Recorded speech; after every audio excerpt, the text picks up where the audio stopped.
Welcome to this explainer. Today, we're diving into a massive, totally hidden economy that is actively breaking global digital trust. We're going to unpack this highly industrialized counter-infrastructure that has quite literally turned human identity into a low-cost commodity. And of course, we'll look at how the major platforms are fighting back. We all rely on Know Your Customer, or KYC laws, to keep financial platforms safe, right? It's the absolute bedrock of anti-money laundering regulations everywhere. The whole system is basically built on this one assumption, that a verified account is actually controlled by the person whose documents were used to open it. But what happens when human identity becomes a cheap, easily tradable commodity? Well, that link between the real-world person and the on-platform activity completely breaks down. Now here is where it gets absolutely wild.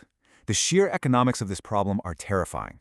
You'd probably think that bypassing sophisticated global financial perimeters would require, millions of dollars and elite teams of hackers, right?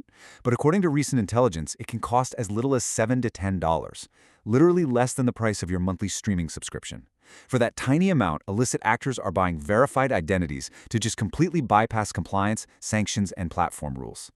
So, let's get right into our first section. Hiding in plain sight, the surface web reality. We really need to debunk a massive myth right out of the gate here. The old assumption was always that this illicit trade only happens in the super hidden, shadowy corners of the darknet, requiring special browsers and crazy complex hacking skills. But the new reality? It's completely different.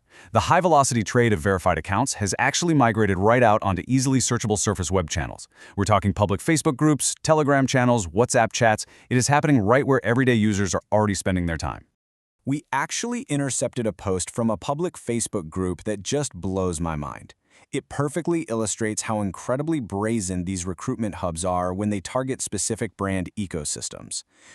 They aren't even trying to hide. They're explicitly asking for 20 verified accounts for the fintech platform Wise. They specify the region, any EU country, and they're offering high rates for instant payment. These are specialized hubs acting as a laser-focused shadow supply chain. We found another real example asking to buy ready-made Wise accounts in the Philippines. WTB just means want to buy. It really shows the blatant, everyday commoditization of digital identity happening right out in the open. They are treating a person's digital identity exactly like buying a used bicycle or a couch on the internet. When you map all this out, the sheer scale and variety of this market is staggering. It's a highly structured economy. You've got actors actively sourcing accounts for Wise in the EU and the Philippines. There is massive demand for Bybit accounts in Peru and Venezuela using direct link verification and requests for PayPal name match creations globally. Keep these names in mind: Wise, Bybit, because mapping out these specific targets is the absolute key to stopping them later. And that brings us to this terrifying evolution in cybercrime, KYC-as-a-service. See, they aren't just selling stolen passwords or leaked databases anymore. This means a real human actually rents out their face and identity for live verification. So, when an app asks for a live selfie to prove you're real, the illicit buyer simply pings their KYC actor on Telegram. The actor does the live scan, passes the OTP, the one-time password check, and then literally just hands the clean account right back to the buyer. So why is this industrialized counter-infrastructure so dangerous? Well, it's actively breaking digital trust. When the person on paper isn't the person actually at the keyboard, it opens up 3 catastrophic vulnerabilities for regulated institutions. First up, money laundering. Criminals route funds through these clean, rented accounts to distance themselves from the illicit flows. Second, sections evasion. Users in restricted jurisdictions just transact through front identities located in permitted regions. And third, exit scams. The supposed founders of a fraudulent crypto project might actually just be paid KYC actors.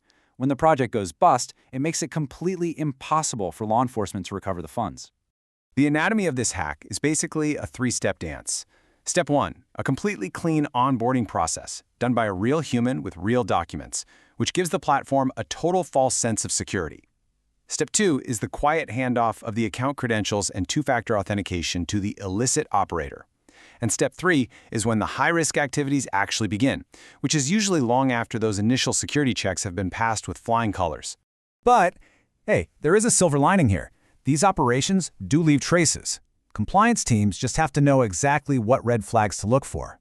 For instance, reused identity fingerprints, like the exact same selfie or document data being used across multiple, completely unrelated entities. Or device and network inconsistencies. Think about an identity logging in from different countries and different device types in an impossibly short time window. Or sudden behavioral shifts, like a brand new account suddenly moving massive volumes in high-risk peer-to-peer transfers. All right, so let's talk solutions. Because the good news is we absolutely do not have to just sit back and watch this happen. Understanding this verified account economy is no longer optional, it is the front line of the fight. The tactical countermeasure to all of this is a strategy called active brand defense. This is a real game changer. It's where fintechs stop relying solely on passive onboarding checks and start aggressively targeting the root of the problem through proactive identification and mapping. By mapping out these networks on the surface web, we can achieve actual legitimate disruption. Cybersecurity teams can identify the very specific seller profiles and recruitment hubs targeting their brand ecosystems, exactly like those Wise and Bybit hubs we talked about earlier. Once they're mapped, brands can initiate legitimate, highly targeted takedowns. You destroy the supply chain before a bad account is ever even created. So, active brand defense, upgrading the financial perimeter. How do we actually build this in? Platforms have to evolve on three main fronts. First, a shift to continuous identity assurance. That means you don't just check an ID once, you periodically re-verify using biometrics and behavioral profiling. Second, implementing strict device binding to physically prevent that account handoff we went over. And third, integrating dedicated threat intelligence. Actually actively monitoring those Telegram and Facebook groups, looking out for insider threats where they try to compromise employees, and feeding all of that straight into your internal risk scoring. It really is a completely new paradigm. We have to completely ditch the outdated box-ticking model of one-time document collection. It's obsolete. Instead, we have to embrace continuous assurance. For policymakers and product builders alike, this is a massive argument for outcome-based regulation that focuses on anomaly detection and active intelligence gathering. When we combine on-chain data, device intelligence, and behavioral analytics, and we actively hunt these recruitment hubs on the surface web, we take them down. Mapping these networks allows brands to move from being reactive victims to proactive defenders, literally dismantling the infrastructure that cybercriminals rely on. I want to leave you with a final thought here.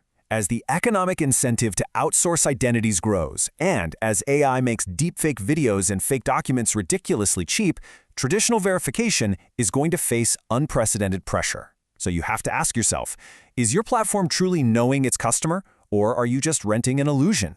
Thank you so much for joining me for this explainer, and remember to keep your defenses active.